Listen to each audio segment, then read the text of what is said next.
Today, joined by none other than Hangman Bobby Jaggers. Thanks for being here today. Thank you. It's my pleasure. My first question to you is how you got started in the wrestling business. Were you a fan growing up?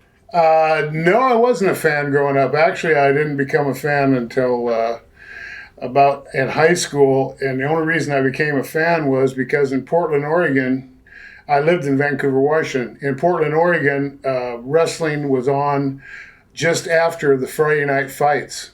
And so we would watch, my dad and I would watch the Friday night fights, and then I would talk him into watching the wrestling because at the time I was an amateur wrestler. So. Wow. So how did you get started into the business? A guy named Sammy Barr. I was working at Nabisco when I got back from Vietnam, and we used to arm wrestle for coffee and stuff at the Rimrock Cafe in Portland, Oregon on Columbia Boulevard.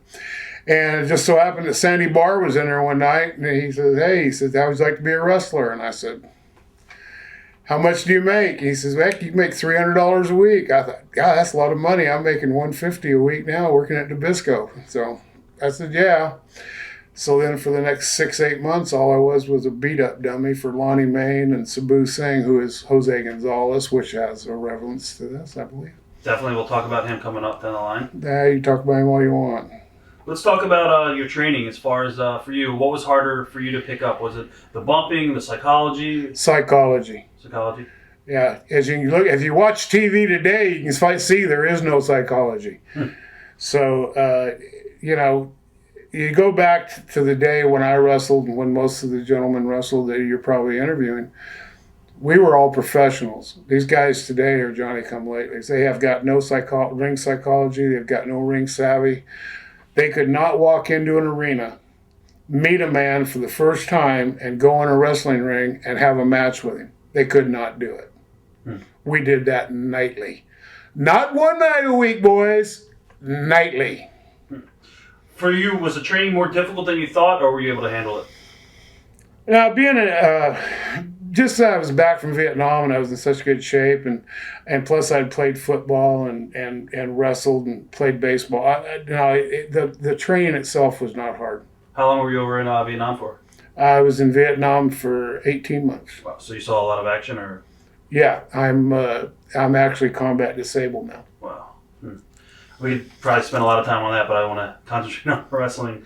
I guess, what are your memories of your first match? The first match was with Alvin Drill. It was in Phoenix, Arizona, at Madison Square Garden, Phoenix, Arizona. The only other Madison Square Garden. And I thought I was one stud. And after about 2.5 minutes, I was so blown up that a 5-year-old could have beat me. I was going to ask you, what was the hardest thing for you as far as breaking into the business? The hardest thing? The hardest thing to breaking into the business was probably just the reality that where you wanted to be and where you started at were so far apart. That was hard because you have a lot of downs before you have any ups in that business. Back then, you had a lot of downs before you had any ups. In the Portland territory, who would you consider your mentor? Oh, definitely Sammy Barr, Tito Montez. I know that when I first started, I took the name of Bobby Main, which was not my idea. Contrary to a lot of popular beliefs out there, boys, that was Kurt Steiger and Tito Montez's idea. And because the simple reason was I looked like Lonnie. Lonnie was never my mentor. Lonnie never gave a damn about me, and I tell you the truth, I didn't give a damn about Lonnie. Well, when you first broke into the business, did any of the vets try to test you out in the ring? Oh no! Back then in the day, you had guys like there was old guy that used to wrestle in Phoenix territory called Johnny Costas, and he was probably behind Lou Thez and Malenko, probably one of the toughest 3 guys ever in the business. And one night in Nogales, Arizona, he wanted to teach the young boy a little lesson, and he put me in what he called the finish. It was called the sit-down stretch. And you have never been stretched till you've been in a sit-down stretch. But he did it with a smile on his face. How long for you as well as in the business did guys kayfabe you until they smartened you up? Did they smarten you up right away? Or? No. They didn't smarten you up until your first match. Right. Okay. Now you wound up in the Amarillo territory too, right? Yes, the greatest territory in the world. Thoughts on Dory Senior? I never knew Dory Sr. He died before I got there. Okay. But I got a story about him if you want to hear it. Definitely. I was wrestling there, and a matter of fact is I'm the only person that have ever beaten Terry Funk on TV. And my first night in Amarillo, I wrestled against Terry on a TV show, and I beat him in the middle of the ring, which was unheard of. So instantly I was over. And there used to be a bar there called the Joker Club down on Van Buren Avenue. And I went down there, and I was there drinking, and this old boy walked up to me, and he said, of course I had long blonde hair and the whole 9 yards. He says, you're a wrestler, right? And I go, yeah. He said, let me tell you a story about that damn wrestling. I said, yeah, what do you want to know? He says, well, it took me 4 times to meet Dory Funk Sr. I says, what do you mean it took you 4 times to meet Dory Funk Sr.? He said, the first 3 times I walked up to introduce him to me, he knocked me out. I says, you want to start with 3? That's awesome. What are your memories of Dory and Terry? Terry Funk, God, I love him to death. He is fantastic. Always has been fantastic. Dory Funk Sr. or Jr., another great guy. I mean, those guys actually, both of them were real contributing factors to making Bobby Jaggers. Both of them were. Also, I believe Ray Candy might have been in that territory. Ray Candy was. Yes, Ray Candy and I were. He was the Candy Man at the time, yeah. What was the travel like back then for you in the territory? I think we used to do about 2,000 miles a week. I'll tell you what, it consisted of doing TV in Amarillo on Saturday morning. Saturday afternoon, you would drive to either Pueblo or Colorado Springs. Sunday, you would be in Albuquerque. Monday, you'd be in El Paso. Tuesday, you'd be in Midland, Odessa. Wednesday, you would be in either Abilene or a spot show.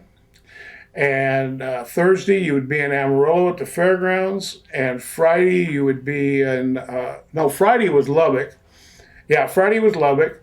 And then next Saturday, you started all over again. It's a crazy schedule. It was great, man. Is this the first time in this territory where you met Bruiser Brody, Frank Goodish? That's. What are your early memories of Frank or Bruiser Brody? Sitting in a Waffle House in Odessa, Texas, and talking. We both had just kind of basically started in the business, and we just basically talked about what Frank wanted to be 300 pounds so he'd come to New York, and I just wanted to learn how to be a worker, and we just talk and talk and talk. Memories of Ricky Romero. Ricky Romero was an excellent worker, but he was a horrible businessman.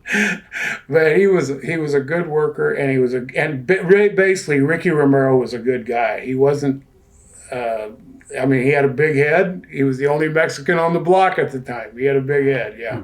What about Randy Tyler? He was in the company. Randy was one of the best tag team partners I ever had. Randy, I can tell you stories about Randy that curl your toes. But anyhow, Randy and I, they put us together in Amarillo, and it just the reason they put me with Randy was because I'd been in Amarillo so long as a single that they didn't want me to leave. They wanted me to stay, but they knew that I had to have a tag team partner to keep a run going. So they brought Randy in, and they teamed Randy and I up, and it clicked. It was just a good fit. Now, did you meet Al Perez in that territory, or was that later on World Class? No, I met Al Perez in San Antonio. Okay. Yeah, I got Al's wife pregnant. Does he know that? Oh, he knows it, yeah. He'll tell you about it. Yeah, actually, he wants you to come up to his room in a little bit when it's okay. done, so. Yeah. Memories of Swede Hansen. I didn't know Swede well, and so I really can't give you a lot of memories of him. I knew he was one of the older timers and a good guy. From this period in time in Amarillo, who was your favorite guys to work with? Oh man, Scott Casey, Terry Funk, Dory Funk. almost anybody in the territory. Dick Murdoch, God, give me Dick Murdoch right now, Dickie, if you were alive. Dickie Murdoch, Killer. I mean, there was just such great talent. I mean, from the opening match to the last match could be a main event in the world, and that's why I'm saying it was a fantastic time. Any good Dick Murdoch stories? Oh man, I got 100 of them. Dickie, I'm gonna tell a story on you now. Dickie and I used to have drinking contests every night. See who could drink the most beer coming back from towns. Well, so I'm sitting there drinking beer with Dickie. Well, Dickie's beating me pretty hard, with beer drinking. I mean, he was taking me home, putting me to bed. Finally, old Carol Cox walked up to me one day. He said, "Well, God dang, Bobby, haven't you smartened up yet?" I said, "Smartened up to what?" He says, "Hell, that damn Dickie's taking those greenies. With those greenies, he can drink all the beer he wants." So Killer gave me 2 greenies, and I put Dickie to bed that night. What is a greenie for those of those? Speed. Right. Biphetamine 20s. Gotcha. Yeah. How did you develop your promo skills? God, I guess I've always been a big mouth. I don't know. Right. Kind of natural. You're talking about just being a shoot interview. All my interviews were shoots because, I didn't know anything else. Watch thousands of exclusive shoot interviews right now on TitleMatchNetwork.com.